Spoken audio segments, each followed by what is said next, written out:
Aloha. I'm starting a new playlist today because so many people have asked me to write about our family. But I've really protected their privacy. I wanted them not to be labeled as special needs kids or kids who had been abused or hurt or whatever. So I'm not going to be using any names. And in fact, there will even be times when I include some other people because they were beloveds in our family too, and they added to the magic. So, but the name of this playlist is called Beloved Memories. So I'm going to start, this is probably going to be the one playlist where I can't keep from crying most of the time because they were so special, all of our kids. So, two of my teenage daughters, Kat and Angie, were working at a daycare center. And there were lovely little kids that they took care of. And one day, this woman said to them, no, we went to pick them up. And when we were there, the mother, the woman came to me and said, are you the woman who takes all those kids? I said, yeah, but I'd rather you keep them and I'll support you. And she said, no, I'm an addict and I can't do this. It's just not the right time. And even without ever seeing our home in action or anything, she said, I'll just sign the papers today. I want you to adopt them because I can tell you know how to love. And I said, well, I'm not going to sign any papers because I think you're going to get past your addiction and really want them back. And I'm never going to keep your kids from you. So the next day, without having made any arrangements, this woman showed up with her 4 daughters at our front door.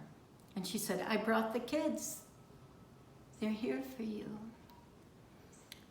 And this woman, oh my God, I don't know that I've ever felt so close to a birth mom.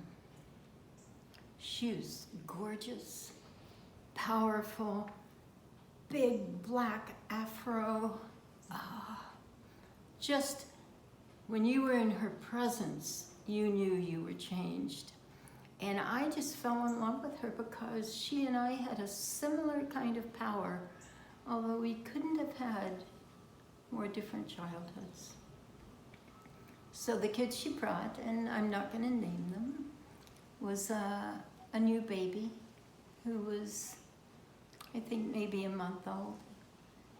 And so I took her in, I just started nursing her, and there'll be stories about that at some point. And for her, she was so young that she was happy just to settle into our arms, settle into our love. And she was okay. More than okay. And then there was a 4-year-old daughter. And I think that this transition was hardest for her because she felt, I guess I would say, abandoned. She didn't understand why she wasn't at home with her mother. And she just felt like things weren't right. And it took her a long time to come to peace with being with us. And then I'm going to skip the next one, the 8-year-old, and tell you about the 12-year-old daughter. And she had been, for years, helping raise the younger girls in her family. And she wasn't old enough to be doing that, but she did a magnificent job. Those kids adored her. And so I think for her, being at our house, it was okay. She knew she needed help, and I gave her most of the decision-making power so that she felt like she was still in charge. And I think she was grateful and sad because she was having to come to peace with her understanding that maybe her mom wasn't going to function. But then there was the 8-year-old that I'm going to tell you about today. And she decided that we were the people to hate. She was so pissed because she knew enough to know that her mom probably wasn't going to be her full-time mom anymore. But she couldn't understand that we were there just to take good care of her and she could always go back home if she needed. And so she stayed mean and defiant and very, very smart. And if it was school time, because we ran our own private school, she'd say, "No, I don't have anything to learn." And if it was cleanup time, she'd say, "No, I don't think I feel like cleaning today. This is not my house." And if we were having our dream circle, she'd say, "No, I don't dream." She just would not participate in anything. And one day, her mother came to visit, their mother came to visit, and they all thought that they were going to get to go home with her. And instead, they didn't get to leave with her. And so this 8-year-old, my God, was she pissed. And so she went running off into the woods and screamed, "I hate you. You're not going to replace my mom." And I said, "Yeah, you're right. I'm not going to. I don't have any interest in replacing your mom." And I explained to her how much her mom loved her and all the kids, but that she was in the grips of an addiction that she hadn't found her way out of. So this 8-year-old stayed out in the woods until dark, and finally I went out and I walked the road and I called her name and said, "Please just come home. You don't even have to sleep in your bed. You can just sleep on the couch if you want to. And we can call your mom tomorrow and we can see if she understands how upset you are." And she just screamed, "I hate you." But I knew not to take that personally. I knew that part of her rage at me was because there was part of her that did want to give in, just wanted to be mothered. So we went to bed that night. She was down on the couch. And then in the middle of the night, I felt somebody crawl into bed next to me.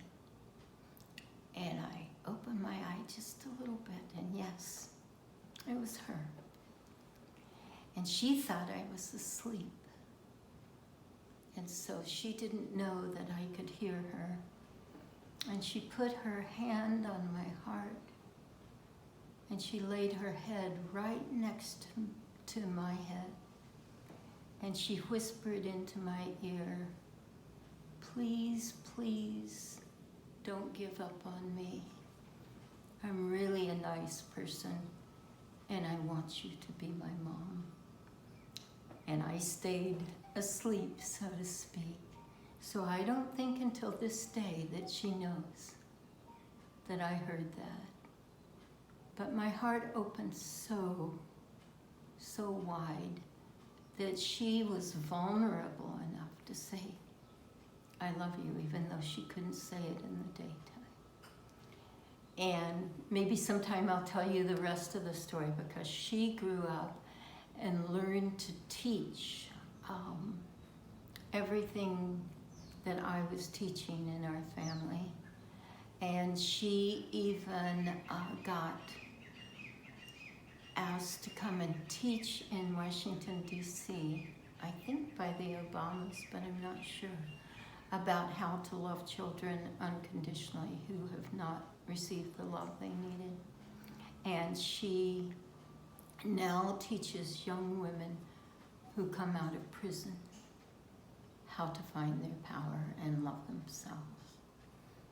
So I'm so grateful that I had the honor of loving and raising these children, and I will never forget her story.